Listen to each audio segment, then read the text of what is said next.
It's that time again for Cruising on the Edge, another episode of real talk, real recovery, real purpose, and real results. I'm your host, Carol Cruz, and if this is your first time here in this space is for people really navigating real life situations, real change, and real moments that don't always get talked about because you matter, because everything that we're going through today does matter. And May is Mental Health Awareness Month. So I'm introducing a new 6 month series called Edge of Transformation. Last week I talked about isolation, and we're going to talk about isolation through the month of May. And then we're going to move into discovery, connection, transformation, and ultimately finding purpose and building legacy. Again, last week I talked about isolation, but we're going to go a little deeper today, and we're going to look underneath that hood because isolation doesn't just happen. It builds, it hides, and sometimes it fuels things that come at a cost, and that's shame. So I want to do this. I'm not going to do this today's episode alone. I have a guest, as you can see. This is a good friend of mine, Don Fertman.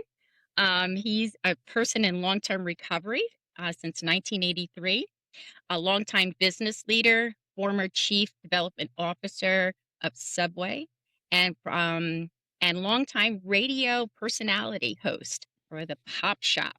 So welcome, Don. Thank you so much for joining me today on Cruising on the Edge. Thank you, Carol. It is great to be here. I know it's been a minute. Don and I met at I was putting on the Anonymous People that you were in, a documentary by Greg Williams here in Connecticut. And I actually had an event down at our Milford Hospital, right down the road from me here. And that's when I met Don for the first time in person. And I didn't know like the long legacy that you had behind you in regards to Subway, and now a radio host, retired, right? Or like semi-retired. Is that true? I'm retired from Subway. I'm still actively doing the radio show.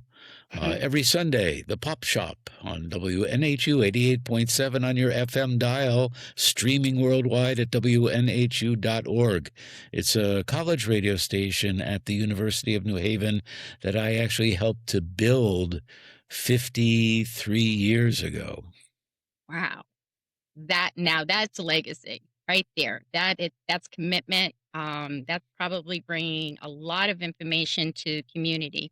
Tell us a little bit, about about your radio station. What do you talk about there? On the radio station, it's really more about the music. As we say, we play the music we love. And since we're talking about isolation, I can say two things about the radio station, if I may. One of which is when we play music that we love, when we play music that means something to us, it helps bring us out of isolation because music connects us with other people.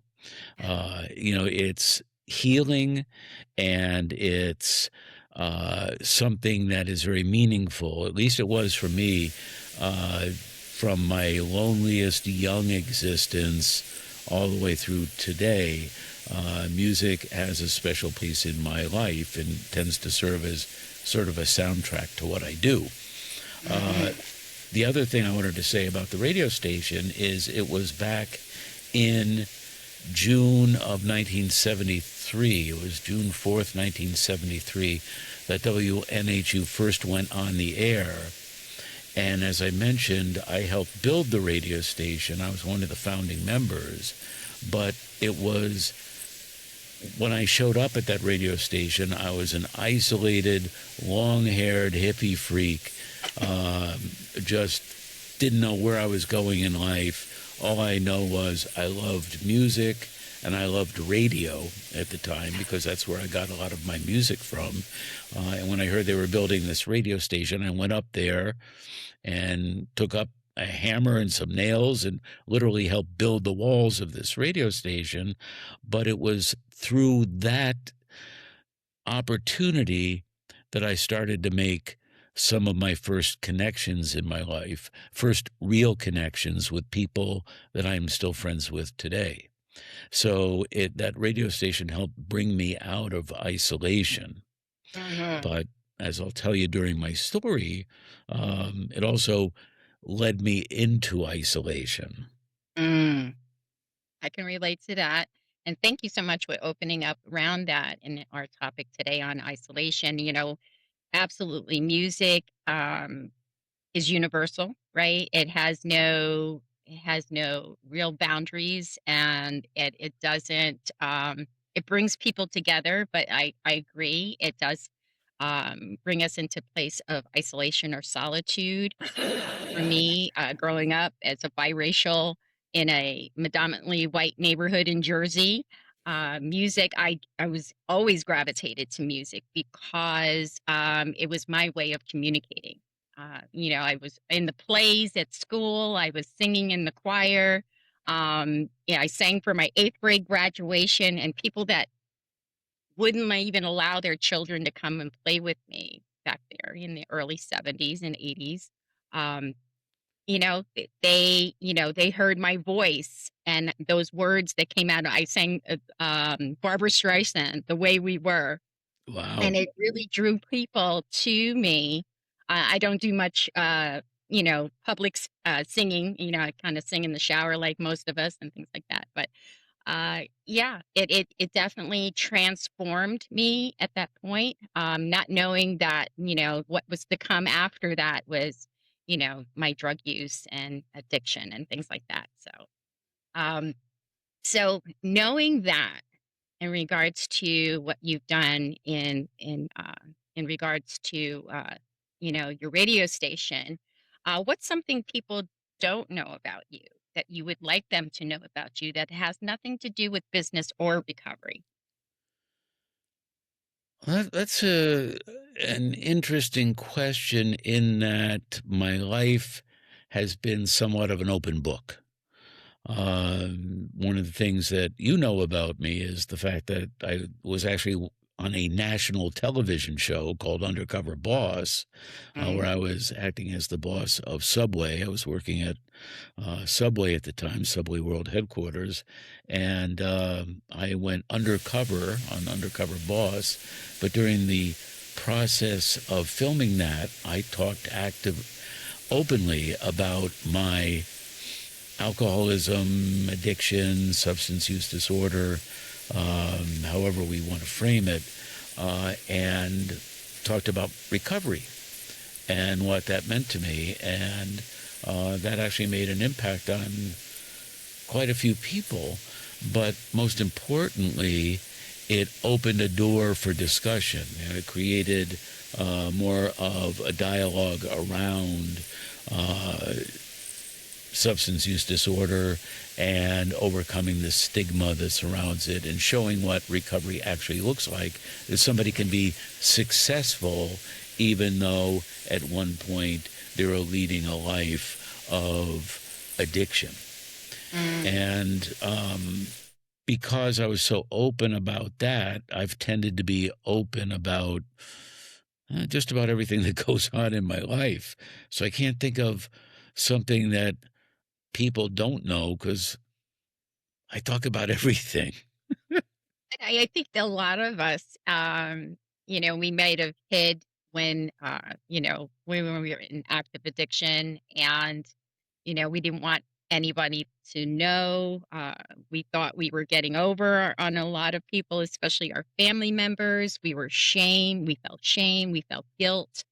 And again, we're going to touch on, shame and vulnerability and how that also, feeds into isolation, right? We hide behind these covers or hide behind our business or hide behind other people, relationships, and inside we're just, things are eating us away. It wasn't enough that drugs and alcohol hijacked my brain.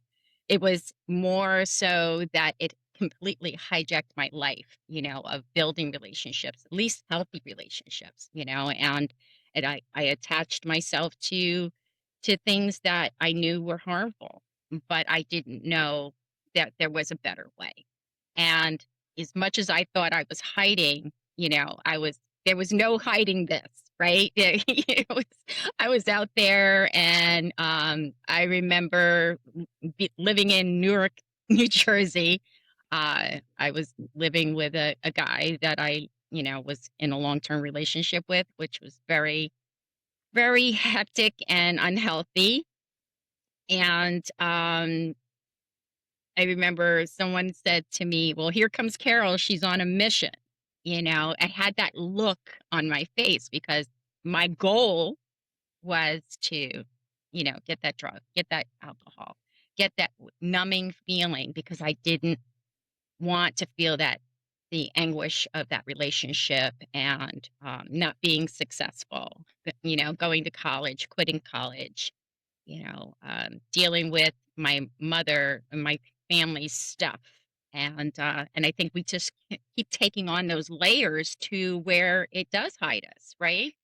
And I can totally relate to that because when I think about it, my isolation came early in life, and it goes back to, for me, it was my parents. I was raised by two active alcoholic parents. My mom was Carol. My dad was Don. So funny Don how Carroll funny show. how things go full circle, right? Um, Absolutely. Great. and they were uh, very active. When I say active, there were nights where plates were thrown. Mhm. The house was filled with yelling and cursing, and they were totally unpredictable in terms of how their behavior would be. And as a result of that, two things stand out.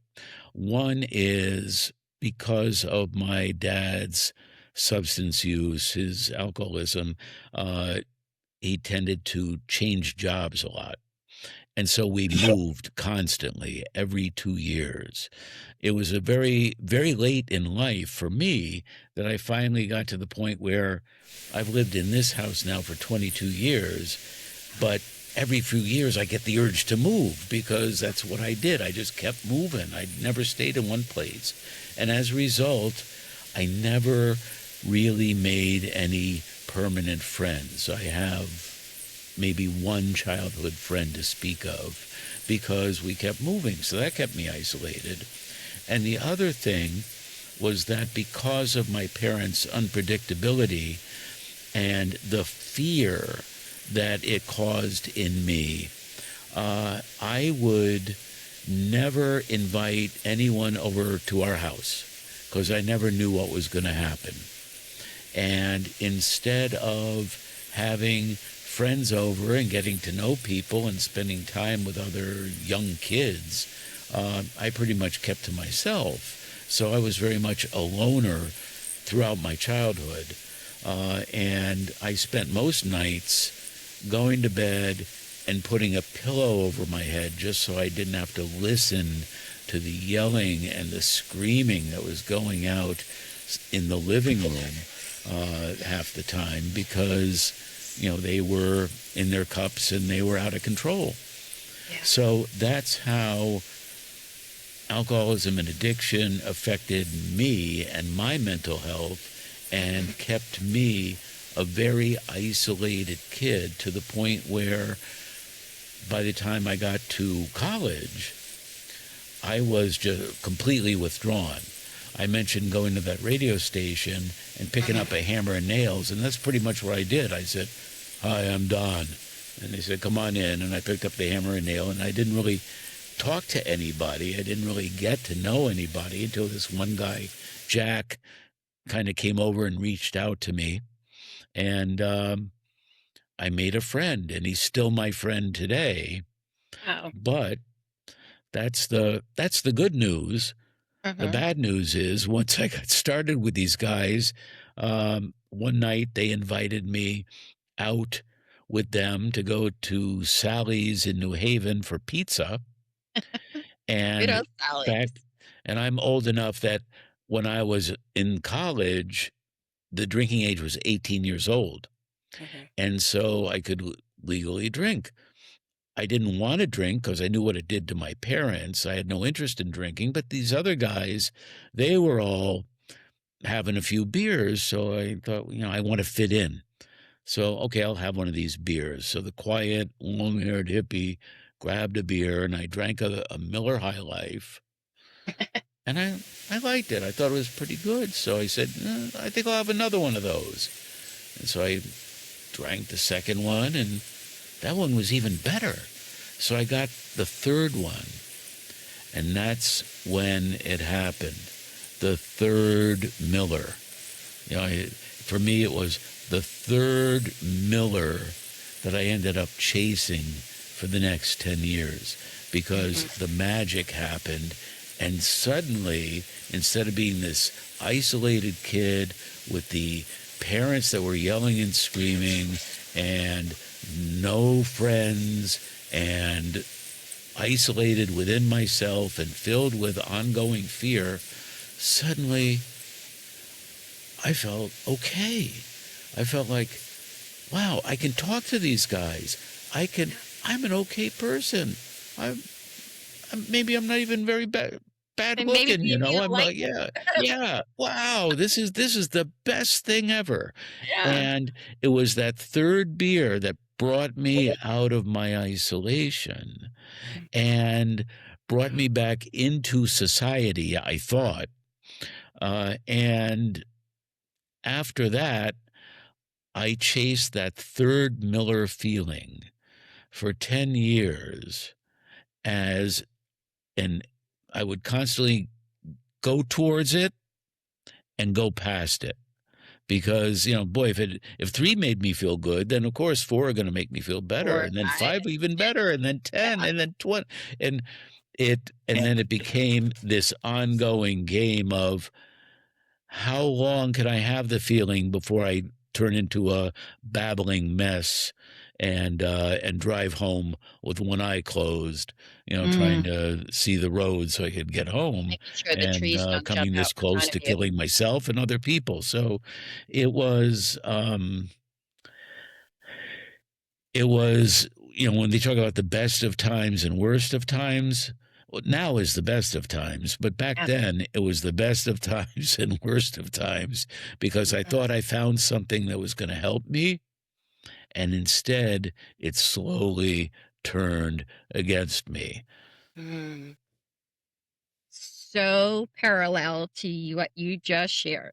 So thank you. There's a lot that I don't know. I things that we talked about, on a few occasions, but there is so much that is very like head to head, just different. We're in our age, but again, just a different path that you or the same or very similar path that you walked, as well as myself.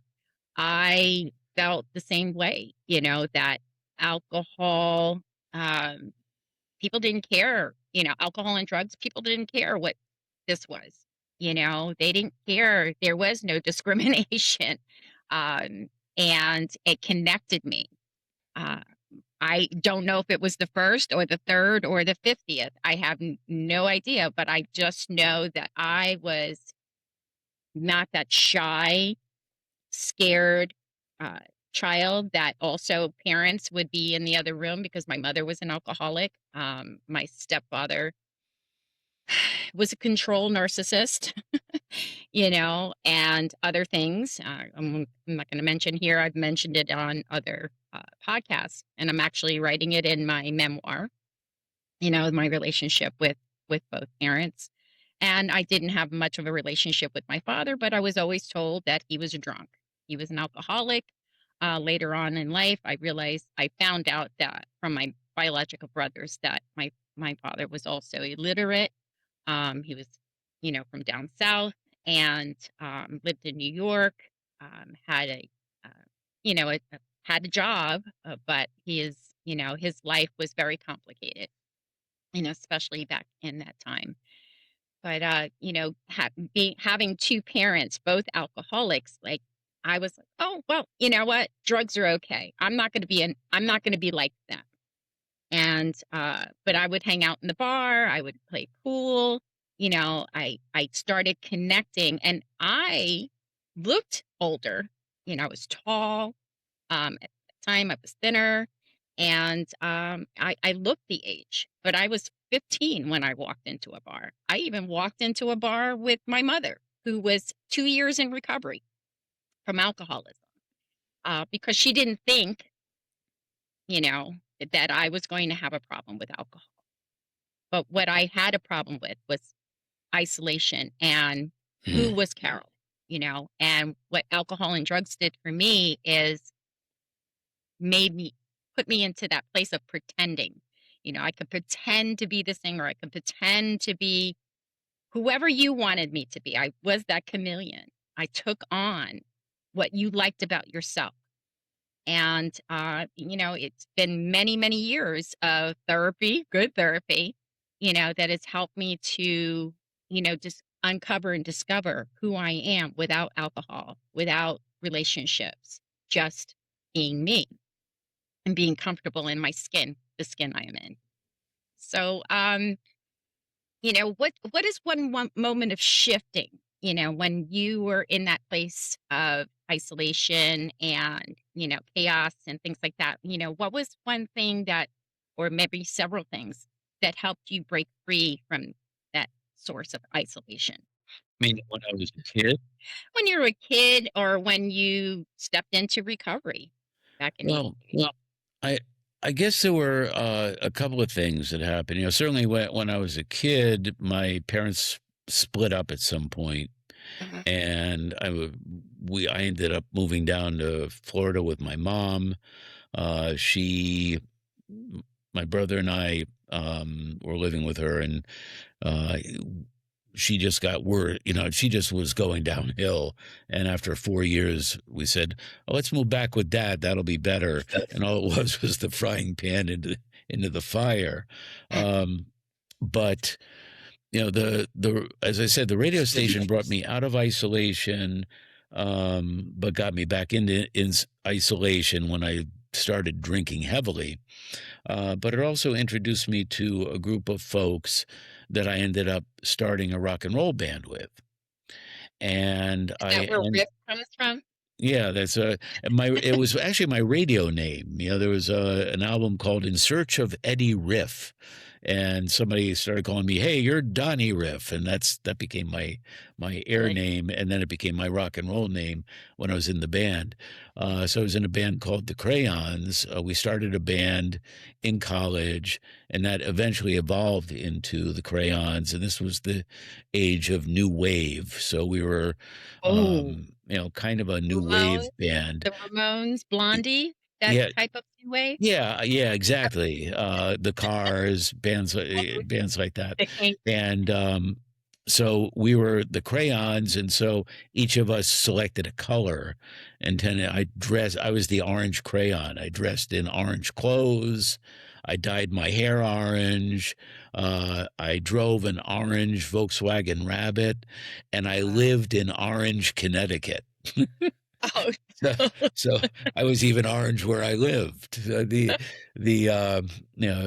somebody mentioned me last night when I told them this story. They said commitment. So at least I had a little commitment back consistency and then. commitment, there's Yeah. no shortage of that.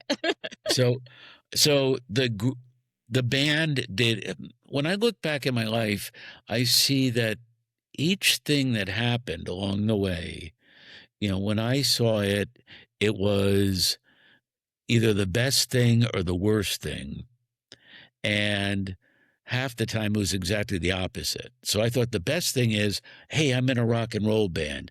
I'm going to be a rock star. I am going to, you know, just be super popular, and this is going to be tremendous, and I'll be rich and famous and all this kind of stuff. And of course, it was the worst thing, because being in a rock and roll band enabled me to drink on the job. I could have a beer on my desk, which was my amplifier. There's always a beer there. Like, I'm drinking smoke beers. and I'm drink snorting. in the I'm snorting office. coke, And s snorting yeah. cocaine in the back room. It was sex and drugs and rock and roll. That's That's, it. and I That did was that for my 6 motto. years. After I got out of college, for 6 years, I played in this band, the Crayons, and then uh, the band called a band meeting, and I ended up getting kicked out of this band that I started because Mhm. they said, hey, Don, maybe you should be doing something else because you're showing up late for practice and, you're kind of loose on stage. And I was like the front man, so I'd be running around and being a maniac, which was part of the show, but maybe I went a little too far with some stuff. And so because of my drinking, they fired me. They kicked me out of the band. My band, they kicked me out. Uh, and so, and I thought being in the band was the best thing that ever happened to me, It and getting connected kicked you, out was the right? worst thing that it could ever possibly happen because I was going to be a rock star. Uh, but that ended up being the best thing because I got a call from the guy who was our promoter. His name was Dick Pilchin, and he was Subway's first employee. He's the guy who designed the Subway logo, with the Okay. arrows. Yeah. And he was our promoter, the band's promoter, and he was mad that they kicked me out. And so he called me up and he said, hey, um, you know, Subway's starting to grow, and I need somebody to help me sell franchises and to be the PR guy and to help edit the company publication and to be the company photographer. Can you do any of those things? And I said, yeah, actually, I can do all of those things because I had taken a photography course and I had been an English major and then I was a communications major. So I knew about public relations. And when it came to selling franchises, I didn't know about that, but hey, I'll give it a shot. I didn't have any better offers. And that's when I started working at Subway. And I thought, oh man, at this point, now alcohol has gotten me fired from my job, Mhm. but I still have to keep drinking because I got to drink. That's what keeps me going. That's what makes me who I am, I thought. Being a rock star made me who I was, I thought. Drinking made me who I was or enabled me to be whoever I wanted to be, I thought. In the meantime, it was gradually turning against me and making me feel less than after it had spent the time making me feel better than, or at least okay about myself. And as alcohol turned against me, I got this desk job. And now I'm just like my miserable father who was, kept changing jobs and he would drink and get angry and come home wearing his tie and the office. Now I'm him. I became my father, and that was such a depressing idea to me, What an a epiphany. frightening idea because I'm leaving my rock and roll world behind and I'm taking this desk job. Mhm. And so I thought it was the worst thing, and it ended up being the beginning of an incredible career in the fast food industry, in the franchise industry, and it enabled me to go on that show Undercover Boss and talk about my alcoholism and my recovery. It enabled me to make an extremely good living, and it enabled me to travel the world. I literally went all over the world for Subway and saw all manner of things, meet some amazing people, make some great friends, and it gave me a wonderful life. And it Gave you also helped purpose. me to find Mhm. recovery. Yeah. Yeah. When was, and you found recovery in 1983. Tell us a little bit about what that first step going into recovery. Was it traditional? Did you go 12-step recovery treatment? What It was it your it was traditional. It was, I've told this story so many times that I'll just briefly tell you that I had a meltdown in the office after a reunion of that radio station.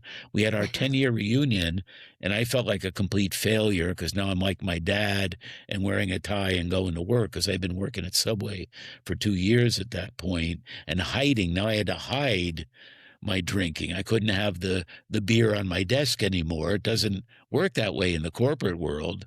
It's not like the rock and No roll more world. martini lunches. Or Exactly. So now I maybe had they were now I had, you talk about shame. That I had the shame of this secret that I had to hide, that I had to drink. I had to get up in the morning and have a drink just to get to work. I had to go out at lunch and drink some peppermint schnapps just to come back with minty breath and get through the rest of the day. I had that to was the get lifesaver. yeah, I had to get a sober, sober. I had to get sober, but I had to get a soda, a can of soda on the way out of the office. I'd always get a can of soda from the soda machine. When I got to the parking lot, I'd pour half of it out, reach under my seat, pour the vodka in, and drink that on the way home. I mean, it was round the clock for me, my drinking, Vicious uh, cycle. and and that shame, that secret that I had to hide, just piled up on top of the shame I was already feeling, the feeling of less than. And my isolation returned because as soon as I left the office, I went home, shades down, phone off the hook, and I'd be isolated and I drank. And that was pretty much my existence at that point. But uh, at this 10-year reunion of the radio station, I went there and I had to pretend that I was a success. I had to hide my shame. I had to hide my secret. But in order to go to that reunion, I had to start with a little vodka early in the morning. And by the end of the That took my reunion, courage. exactly, that's what got me there. And then over the course of seeing all these guys that knew me when I was a long-haired hippie freak and then beginning my rock career and I was going to be a rock star, um, I saw myself as a complete and utter failure. And in my mind, they all saw me that way too. That's what I saw of myself, and that's what I thought they saw of me. And so uh, during the course of that night, I ended up my last memory of that night was snorting cocaine off the back of a toilet in Chuck's Steakhouse in West Haven, and then I was told after that I went into a blackout, and I was told that the last thing they remember is trying to follow me home because I wouldn't give up my keys. And Wow. they gave up because I was going 70 miles an hour down the Boston Post Road. And somehow I got home that night, and the next day, here I am sitting at work, and my boss came over and talked to me, and I thought the boss was yelling at me. Everybody else thought he was talking to me. And I got up and I just screamed at the top of my lungs, "You're right, I'm a fuck up," and walked out of the place. And now my secret was out. Everybody knew that I was a fuck. And in that day, by the end of the day, I was walking into Shirley Frank in New Haven, which was a rehab, and that was the day of my last drink. That was June 6th, 1983. And from there, it was, I had the, go through detox upstairs for a few days and then shuffle down into the general population in my slippers, in my bathrobe, shuffle around with everybody else, like the Walking Dead. And this guy showed up. There'd be these guys that would show up, and they'd talk to us about AA, and AA will keep you sober. It's good that you're dried out now, but AA will keep you sober. And I'm like, H&I, right? yeah, and I'm like, Hospitals and institutions. yeah, and here I am. I'm in my 20s. I'm a young guy. I'm single. I got my life ahead of me, and these guys are saying, "Oh, AA will keep you sober." And up until that point, I had heard of AA, and all I thought about was, it's a bunch of old men sitting around in raincoats, smoking cigarettes, being miserable. And finally, one of these old guys put me in his car, me and the other three young people we were all in our 20s in the rehab at the time, put us in the back seat of his car and drove us to a meeting. And on the way, he was saying, I bet you're confused. And I'm sitting there thinking, I'm so confused. And he said, I bet you don't know, really what's going on with all this stuff. And I'm sitting there thinking, I don't know what's going on with all this stuff. And I'm like, Reading wait a your mind. minute. How can this old guy, I'm in Know my what I'm 20s, how can this old guy know what I'm thinking? But thinking? he knew. And that was the beginning of my true connection, which was to the people in Alcoholics Anonymous, was to my fellow alcoholics, addicts, people in recovery who have found recovery. And he brought us to the meeting, and they went around the room, and I'm filled with shame. I'm filled with remorse. I'm filled with, oh my God, my secret's out. I'm fired from work. My career's over. My rock and roll is over. Everything's over. And I have this horrible secret, and nobody can ever know. And they're going around the room, and everybody's saying, my name's Joe, I am an alcoholic. My name's Shirley, and I'm an alcoholic. And it's getting closer and closer and closer. And I'm like, am I going to say it? Am I going to say it? And it gets to me, and I said, my name's Don, and I'm an alcoholic. And to this day, I can feel the tingles, like that suddenly something happened and some weight came off my shoulders, because for the first time in a room full of people Television. who also said it, who had been through, I suddenly realized I'm in a room full of people who have been where I've been, who understand, I can relate to, even though I've carried this all by myself, all alone. I've always thought I was alone with these crazy, terrible thoughts and with this horrible secret that I need to drink every day, that I'm an alcoholic. And once I said it, it was the first step to freedom. In Alcoholics Anonymous, we have these promises, right? And the very first promise that our big book says is, you will know a new freedom and a new happiness. And that at that moment, I felt the new freedom. I just had my meeting today. Oh, thank you, Don. That was, again, I feel so parallel and so connected to you more than I've ever have with most people. Even though, and we hear that, right? If we hear our story in the rooms, we consider ourselves pretty lucky.